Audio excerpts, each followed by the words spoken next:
군대에서 자대를 배치받은 후 대대장님의 배려로 매 토요일 안식일에 부대에 있는 교회에서 예배를 드릴 수 있도록 허락받았습니다. 처음 제가 그곳에서 예배를 드릴 때 마침 군종병 한 명이 교회를 소개시켜 주겠다고 나왔습니다. 그 군종병과 함께 이런저런 이야기를 하던 중 그분이 제가 제7일 안식일 예수 재림교인이라는 것을 알고 저를 이단으로 여기며 여러 가지를 따지듯이 물어보게 되었습니다. 사실 그때 정확하게는 지금 기억이 나지 않지만 거의 대부분이 안식일에 관한 질문이었던 것 같습니다. 문제는 그 군종병이 안식일을 지키는 사람을 처음 만나서 그랬던지 신학적인 대화가 그렇게 깊이 있게 나눠지지는 못했다는 것입니다. 결국 우리는 다음 주에 만나서 계속 이야기를 나누기로 약속하고 그 주에 헤어졌습니다. 그리고 다음 주가 되었고 어김없이 그 군종병이 제게 찾아왔습니다. 그런데 그 군종병의 얼굴이 조금은 의기양양해 보이는 것입니다. 내심 그래서 저는 지난주보다는 무엇인가 좀 보다 깊이 있는 성경적인 대화를 기대하면서 이야기를 시작하였습니다. 그런데 어찌된 일인지 이 대화의 수준은 지난주와 그렇게 큰 차이가 없었습니다. 그렇게 또 단순한 주장과 고집이 반복되면서 그렇게 대화가 맞춰지려고 하는 그때에 바로 그 군종병이 마치 기다렸다는 듯이 그리고 이 대단한 큰 비밀 하나를 폭로하듯이 제게 말했습니다. 그런데 차일병, 내가 한 가지를 조사해 왔는데 말이야. 아무리 안식일이 성경적이라고 해도 재림교회가 교주 엘렌 화이트를 믿고 구원을 받는다면 그건 어떻게 해도 변명의 여지가 없는 이단이라는 증거가 아닌가? 당시 그 군종병의 얼굴에는 무엇인가 알 수 없는 큰 승리의 기쁨이 스쳐 지나갔습니다. 그런데 그 군종병의 기대와는 달리 이 대화는 사실 매우 싱겁게 맞춰지고 말았습니다. 왜냐하면 이 부분은 저도 동의하는 바였기 때문입니다. 저는 이야기했습니다. 맞습니다. 엘렌 화이트를 믿고 구원을 받으면 이단이죠. 그리고 엘렌 화이트는 재림교회의 교주도 아닙니다. 저희도 구원은 예수 그리스도를 통해서 받는다는 동일한 복음을 믿고 전하고 있습니다. 진리로 풍성해지시기를 소망합니다. 예언전도 세미나 마지막 시간에 오신 여러분 모두를 진심으로 환영합니다. 자, 여러분은 어떻게 생각하십니까? 제7일 안식일 예수 재림교회는 이단일까요? 그렇지 않을까요? 혹시 재림교회를 다니고 계신 성도님들이라면 주변에서 여러분들을 이렇게 곱지 않은 시선으로 보며 이단 혹은 사입이라는 말로 수군거리는 사람들을 보거나 혹은 이런 이야기를 들으셨을 것입니다. 그러면 그때 여러분들의 기분은 어떠하셨습니까? 사실 이 성경에도 이단이라는 단어는 등장합니다. 이 베드로는 초대교회 성도들에게 이단에 대해서 경고하면서 그들이 하는 일과 그리고 이 이단이 가져오는 해악이 무엇인지를 다음과 같이 기록하였습니다. 베드로후서 2장 1절입니다. 그러나 백성 가운데 또한 거짓 선지자들이 일어났었나니 이와 같이 너희 중에도 거짓 선생들이 있으리라. 그들은 멸망하게 할 이단을 가만히 끌어들여 자기들을 사신 주를 부인하고 임박한 멸망을 스스로 취하는 자들이라. 베드로는 우선 이 이단들을 가리켜 거짓 선지자 혹은 거짓 교사라고 말하고 있습니다. 이들은 선지자 혹은 말씀을 가르치는 교사임을 자처하는 자들인데 그래서 이들의 겉모습은 거룩한 하나님의 일꾼인 양 행세를 하고 있지만 실상은 성경의 진리가 아닌 임의로 지어낸 혹은 사람들의 인기를 얻기 위하여 꾸며낸 거짓말들을 마치 성경의 진리인 양 사람들에게 가르치고 선포하는 일들을 하였던 자들이라는 것입니다. 베드로는 이처럼 성경에도 없는 이야기 혹은 성경에 있는 이야기지만 그것들을 곡해하고 왜곡한 것들을 가르치는 자들을 통틀어서 바로 이단이라고 정의하고 있습니다.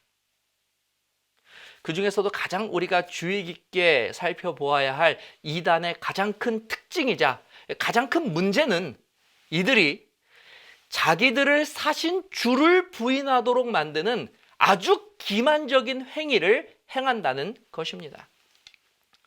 자, 여기서 잠깐 베드로가 언급한 자기들을 사신 주를 부인하도록 한다는 그 의미를 우리가 조금 더 깊이 이해해 보도록 하겠습니다. 디도서 2장 14절입니다. 그가 우리를 대신하여 자신을 주심은 모든 불법에서 우리를 속량하사 우리를 깨끗하게 하사 선한 일을 열심히 하는 자기 백성이 되게 하려 하심이라. 우리가 이미 지난 시간에 살펴본 것처럼 온 인류 역사를 통틀어서 오직 죄인들을 위해 자신의 생명을 내어주시고 이 죄인들의 죄값을 대신 치러주신 분은 단 한 분, 예수 그리스도밖에 없음을 확인하여 보았습니다. 오직 예수님께서만 그 일을 하셨고 예수님만 그 값을 대신 치러주셨기 때문에 천하 인간 중에 다른 이름이 우리의 구원자가 될 수 없었습니다. 오직 그 자격은 그 값을 치르신 분에게만 있기 때문입니다. 그런데 이 거짓 선지자와 교사들은 자기들을 사신 주를 부인하는 가르침과 주장을 한다는 것입니다.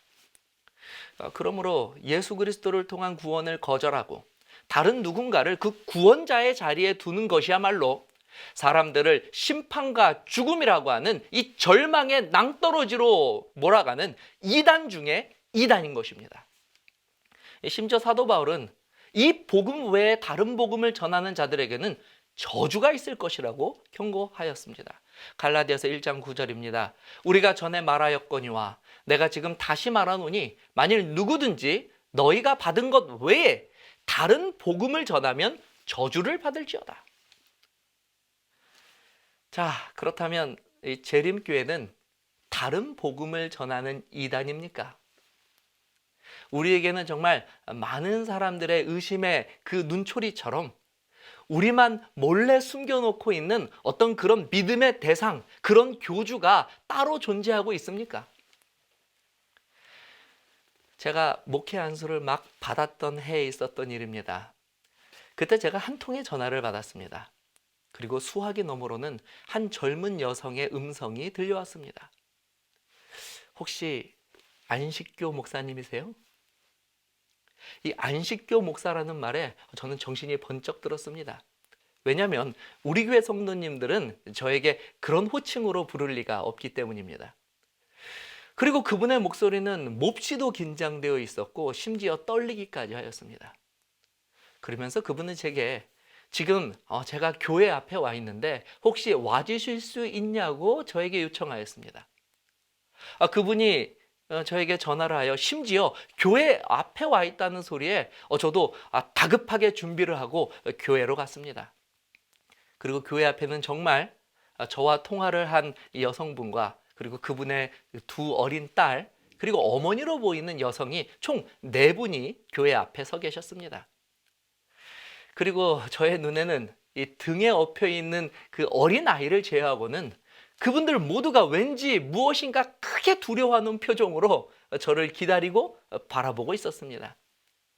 저는 그분들에게 다가가 저의 소개를 간단하게 하고 교회로 모셔서 무엇 때문에 교회를 찾으셨는지 그 자초지정을 여쭤보았습니다. 그리고 그 이야기는 참으로 놀라운 것이었습니다.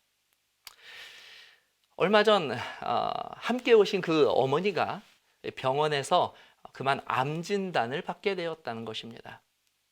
그리고 평소 신앙이 깊었던 이 어머니는 이 사실을 교회에 알렸고 그 교회에 기도를 요청했습니다. 그런데 이렇게 기도를 요청한 그날 교회 담임 목사님이 예배 후에 이 어머니를 당시 그 교회에서 이 어머니는 권사님이었습니다. 이 권사님을 불러서 다시 한번 상황을 자세히 묻고 기도해 주신 후에 뜬금없이 이런 제안을 이 권사님에게 하셨다는 것입니다. 그것은 권사님, 다음 주부터는 제7일 안식일 예수 재림교회를 찾아가서 그곳에서 신앙생활을 하십시오 라고 한 말을 전하였다는 것입니다. 그분에게는 정말 말도 안 되는 제안이었을 것입니다. 처음에 이 권사님은 물론 강하게 거절했습니다. 그리고 그 교회에서 집사를 하고 있었던 그 따님도 이 이야기를 듣고 역시 이 반대하는 일에 동참하였습니다. 그러나 목사님은 이 말에 진심이셨습니다. 몇 주에 걸쳐서 이 재림교회로 가시라고 강권을 하시다 못해 심지어 우리 교회 주소를 어디서 찾아서 그 주소를 주시면서 다음 주부터는 이 주소로 찾아가 예배하라고 말씀하셨다는 것입니다. 결국 목사님의 강권에 못 이겨 이렇게 온 가족이 재림교회를 찾아오신 것입니다. 저는 이 놀라운 이야기에 너무나 어안이 벙벙했습니다. 다른 교단의 목사님이 그것도 자신의 교회 성도를, 그것도 권사님과 집사님을, 한 가족 전체를 재림교회로 보냈다는 것이 너무나 믿어지지 않았기 때문입니다. 그러나 그것은 사실이었습니다. 우선은 저는 다른 것을 생각할 겨를이 없었습니다. 우선 이 암에 걸린 어머니를 치료하기 위해 최선을 다하였습니다. 정말 할 수 있는 일은 다 하였습니다. 근데 이분의 병세가 워낙 암이 많이 진행된 상태에 오셨기 때문에 생각한 만큼 또 노력한 만큼 이분의 병세가 호전되지는 않았습니다.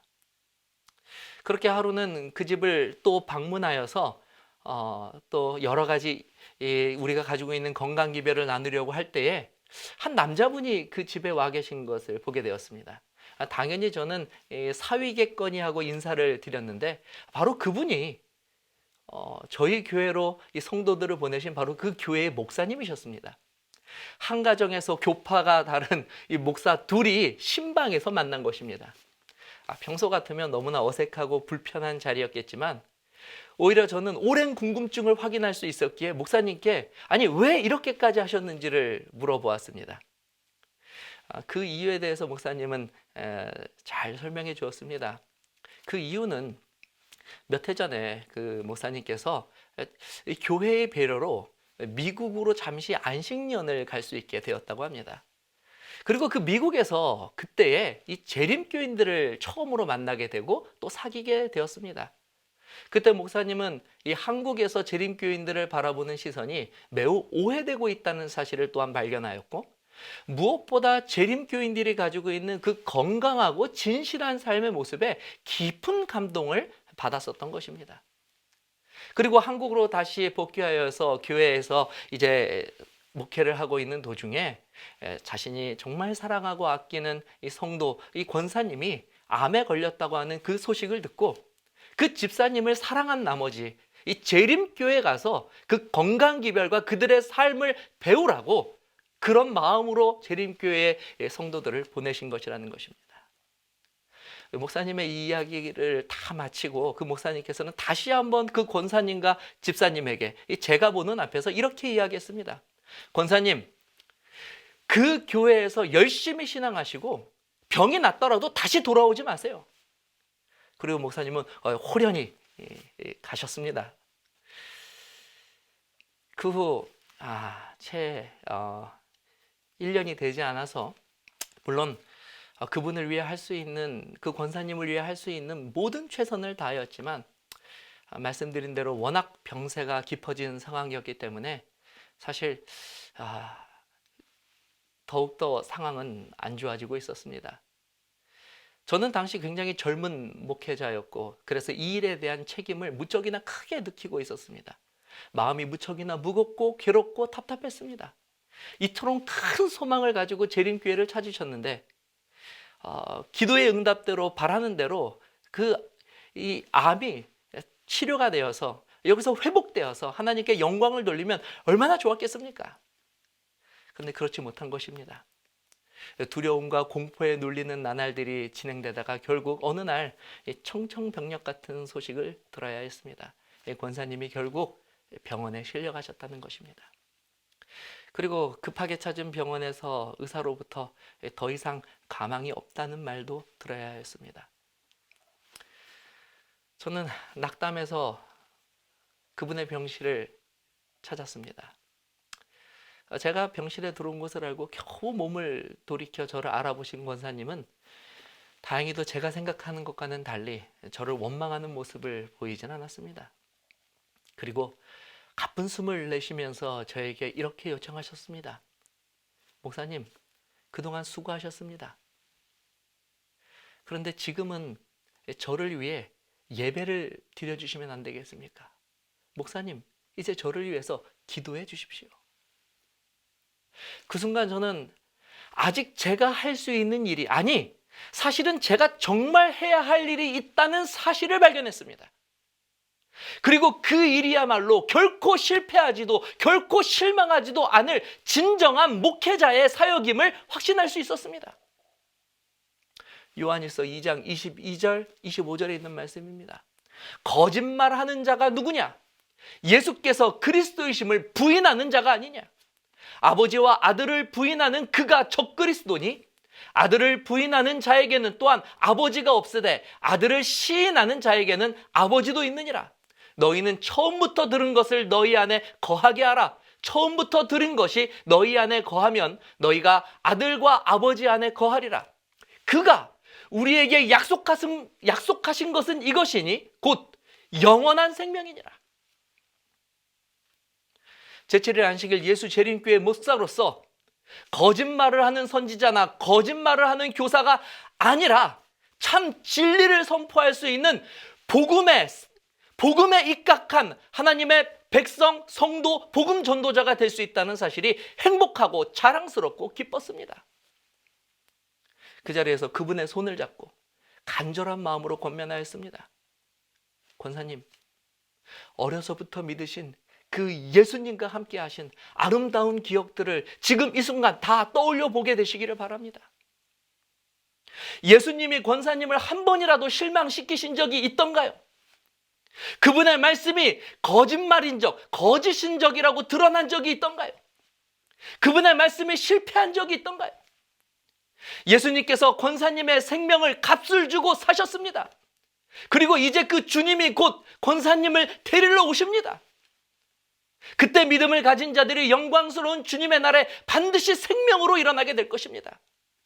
자, 권사님, 지금 예수 그리스도에 대한 믿음을 저와 함께 고백하실 수 있겠습니까? 권사님이 제 손을 굳게 잡으셨습니다. 그리고 아멘 하셨습니다. 목사로서, 성도로서 이보다 감사하고 행복한 경험이 또 어디 있겠습니까? 권사님은 주 예수를 믿는 이 복음을 간직하고 주 안에서 재림교인으로 잠드셨습니다. 감히 누가 제7일 안식일 예수 재림교회에 다른 복음이 있다고 주장합니까?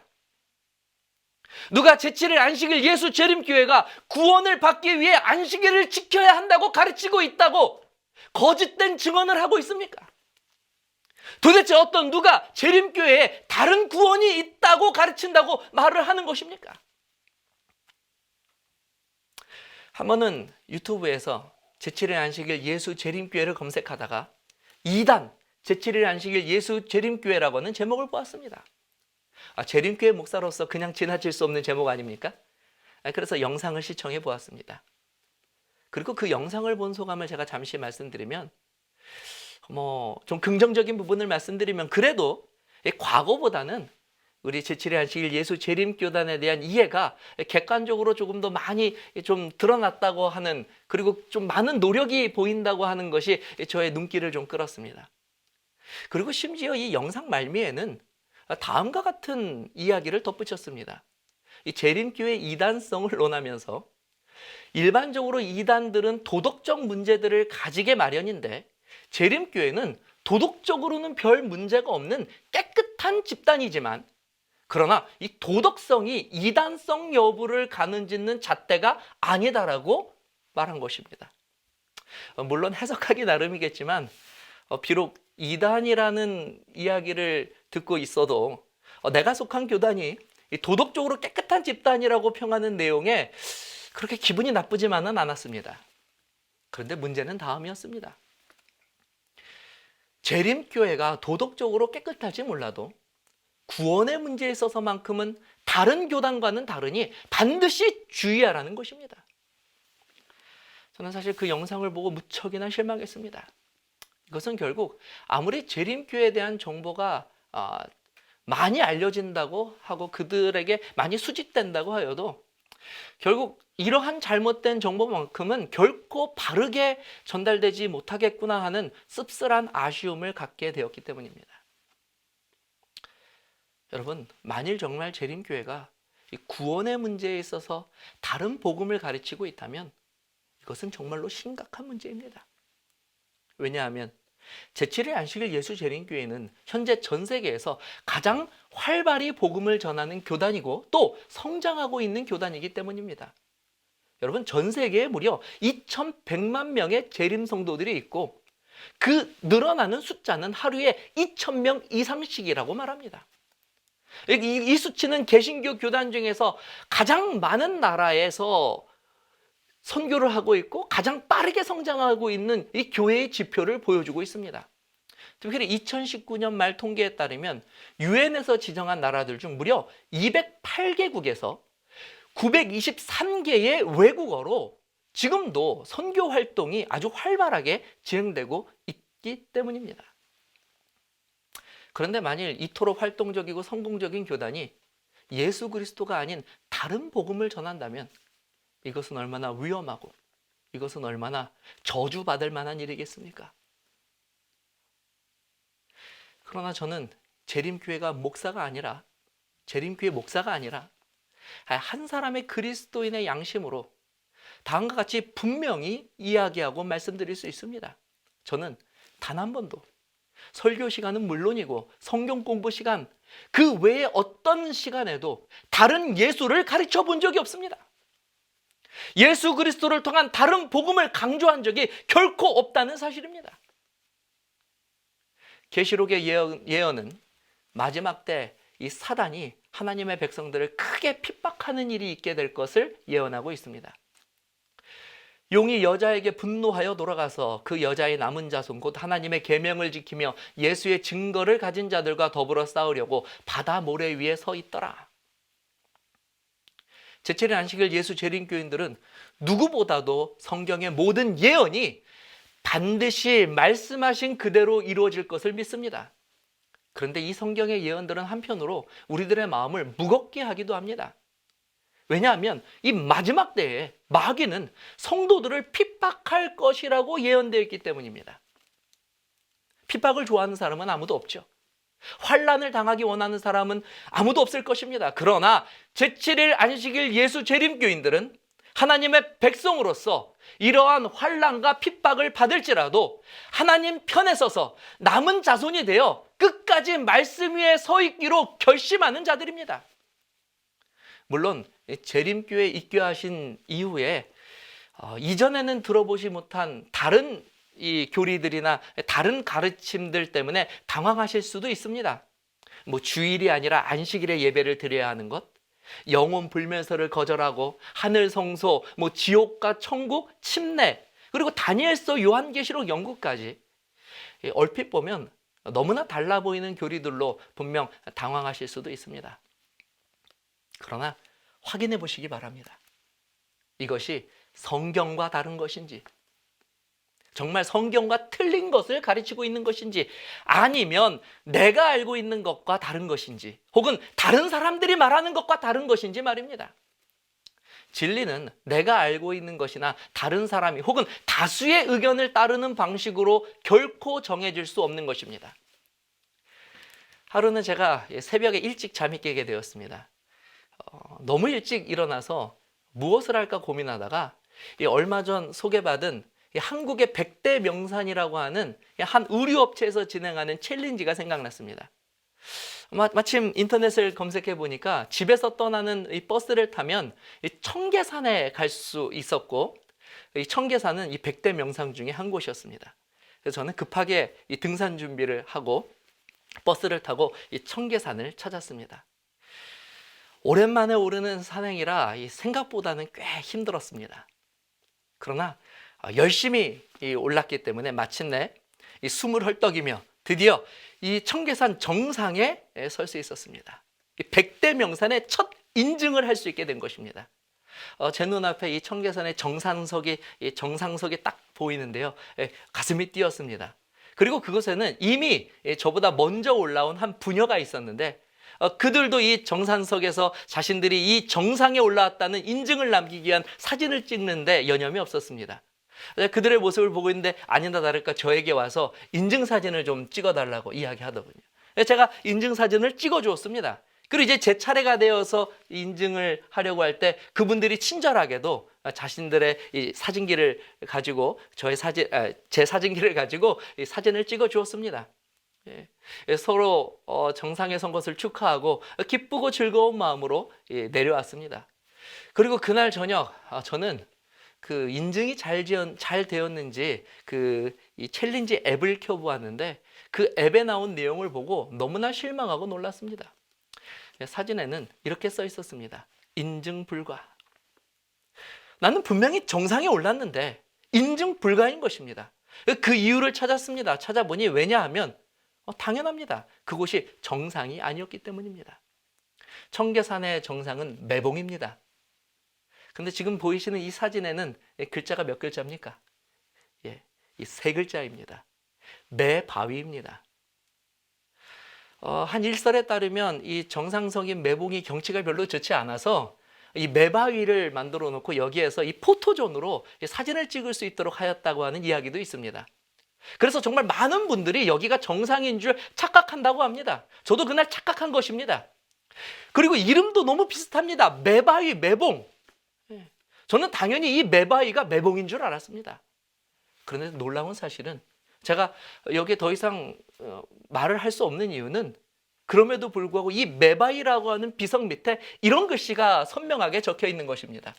정상 여기로부터 100m. 100m입니다, 여러분. 고작 100m입니다. 제가 그날 얼마나 고생해서 산을 올랐는데 고작 글씨 하나 다르고 100m 앞에서 인증을 하였다고 하여서 인증 불가를 내리는 것은 너무 잔인한 처사가 아닙니까? 하지만 아무리 성토를 해봐도 바뀌는 것은 없었습니다. 제가 할 수 있는 일은 다음 주에 결국 동료들과 함께 다시 이 정상을 찾아서 제대로 된 그곳에서 정상 인증을 마치는 것이었습니다. 자, 저는 이제 6일간의 모든 말씀을 마무리하려고 합니다. 짧은 기간 사실 제가 생각할 때는 그렇게 많은 것을 다루지 못했다라고 생각합니다.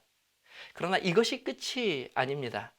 여러분들이 이 진리를 시작하는 첫걸음과 그 결심이 되기를 바라는 마음이 간절합니다. 여러분들이 속해 있는 가까운 교회의 문을 두드리게 되시기 바랍니다. 그곳에서는 여러분들에게 친절하고 진실한 재림교인들이 여러분들과 하나님의 말씀 그 진리를 나누기 위해서 준비된 교사로 여러분들을 맞이할 것입니다. 그리고 그들이 얼마나 말씀을 사랑하고 말씀으로 살려고 하는지를 여러분들이 직접 경험하게 되실 것입니다. 그리고 아직 망설이시는 형제 자매님들이 계시다면 이것 하나만은 분명히 기억해 주시기 바랍니다. 진리는 결코 비슷하다고 그것이 진리가 될 수 없습니다. 진리는 많은 사람들이 그렇다고 주장한다고 해서 진리가 될 수 없습니다. 매바위가 매봉이 될 수 없고 100m 전이 결코 정상이 될 수 없는 것과 같습니다. 진리를 찾기를 원한다면 새롭게 시작할 용기도 필요합니다. 100m를 더 가야 하는 우리들의 결단이 필요한 것입니다. 그곳에 진짜가 있습니다. 여러분들이 조금 더 믿음을 가지고 전진하신다면 분명 이전에 알지 못하고 답답해했던 하나님의 말씀의 진수가 선명하게 제시되고 복음의 기쁨이 뚜렷하게 경험이 되는 그 경험을, 그 축복을 여러분들이 누릴 수 있게 될 것을 믿습니다. 지금까지 집회에 참여하신 모든 분들에게 다시 한번 감사드립니다. 여러분들 모두의 바람이 주님 오시는 그날에 다 이루어지기를 거룩하신 주님의 이름으로 축복하며 말씀을 마치도록 하겠습니다. 감사합니다.